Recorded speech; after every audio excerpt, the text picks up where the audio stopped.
Hello, my name is LoG, and welcome to part 2 of this 6-string sweep power-up. If you enjoy this type of instructional material, feel free to check out my Patreon at the link below. And now let's get on to the lesson. All right, today we're going to learn the bulk of what we're going to be playing in the final video, but first let's recap the 2 shapes that we learned in part 1. They're going to be exactly the same today, and in the final video we're just going to be connecting them in a different way. So let's recap. That major shape looked like this. We'll just play it on the 5th fret right here. 1, 5, 2, 3, 6, 3, very simple, and then back. And then the minor shape started very similarly, 1, 5, 2, but then flat 3, flat 7, and then 2. And then back like that. So those are the shapes. If you went through part 1, you should have those down pretty well. Now let's go over how we're going to be connecting them, which will eventually be what we do in the final video. So it looks like this. We're starting here on the F sharp 2nd fret. What we're doing, we're going to move essentially major right here on F sharp, then upper fret minor. Then upper fret major, upper fret minor, upper fret major, upper fret minor, and then we stop and start over. So we're really doing the same kind of 2 little things over and over again, but the difference is how we connect the 2. We are not connecting or moving to the next shape on the low E string. That would make sense, right? Then upper fret. That would definitely make sense, and it sounds cool. But instead, we're going to do something a little bit, maybe a little more challenging, and I think it sounds pretty cool as well. We're going to change on the high E string. So that means we're going up the major on the 2nd fret. Then on the 2nd repetition, instead of coming right back down, there's that top note I just finished on. I'm going to go back a fret. Now I'm going to descend the minor shape.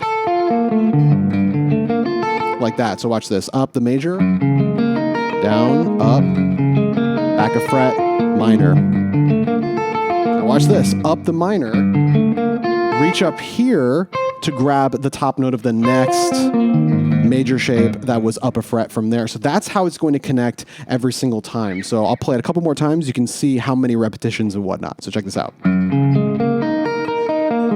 comes minor. Major. Minor. Major. Minor.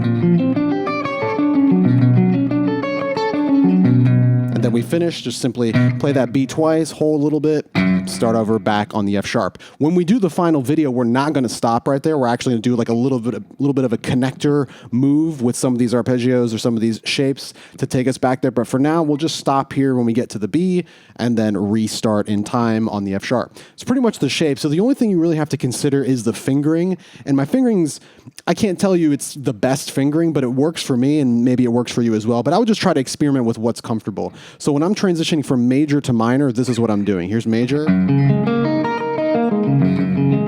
when I get to the top, I'm playing, here's my pinky right there, the top note of the major shape. I'm simply going back a fret with my ring finger and then coming down ring, pinky, pointer, pinky, middle, pointer, like that. But then when I go up, I transition back to the fingering that we went over in part 1. So that would be pointer, ring, middle, right? So I'm coming down ring, pinky, pointer, and I'm coming up kind of with, instead of these 2 fingers right here, I'm using these 2 fingers. I don't necessarily know if that's the best choice. It's just working for me. I think coming from here is easier just to go back a fret with the ring finger. Maybe you can go back a fret with the middle finger, but that might be, let me try that. That feels a little weird for me because that's a lot of middle finger jumping because I'm playing pointer, middle, pinky, then middle. So that's quite a bit of jumping around with the middle finger. So I definitely like the ring finger right there, but you can experiment with some different things.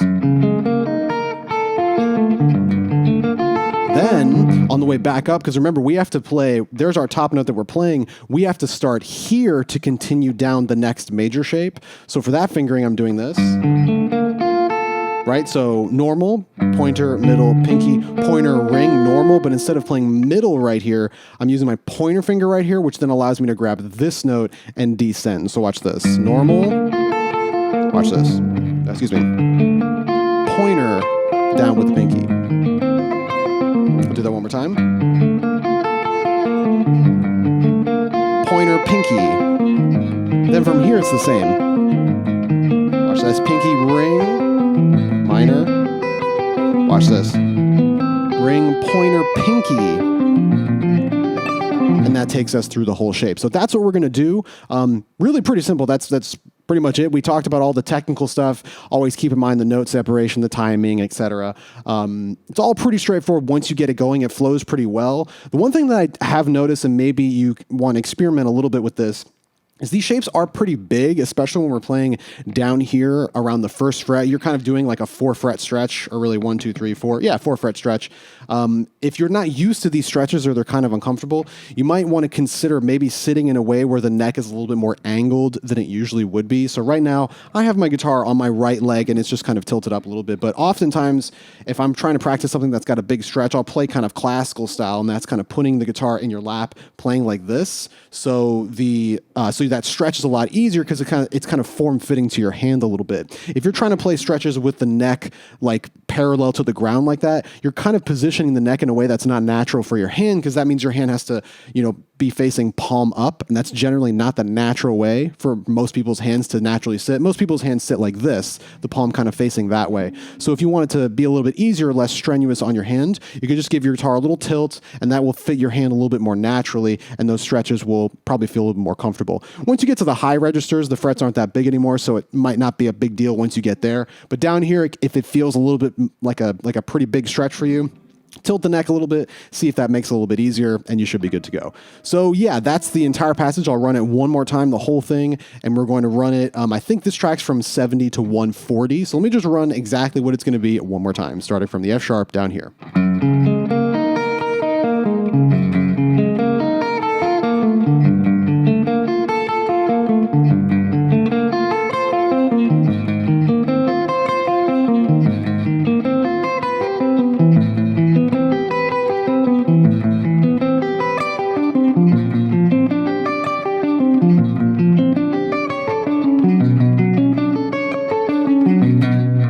We start over, F sharp, etc., over and over again, repeating until we finish that track. So we're really doing the same kind of pair of chords 3 times. We've got these two, major, minor, major, minor, major, minor, and then when we end here on the B, and then restart on the F sharp. So hopefully all that stuff makes sense. Practice the connections and the patterns and the fingerings and whatnot, then come back to this part of the video and we'll run it over the backing track. That is again from 70 to 140.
All right, that does it for part 2 of this 6-string sweep power-up. As usual, if you enjoy this type of instructional material, feel free to check out my Patreon at the link below, and I'll see you all in part 3.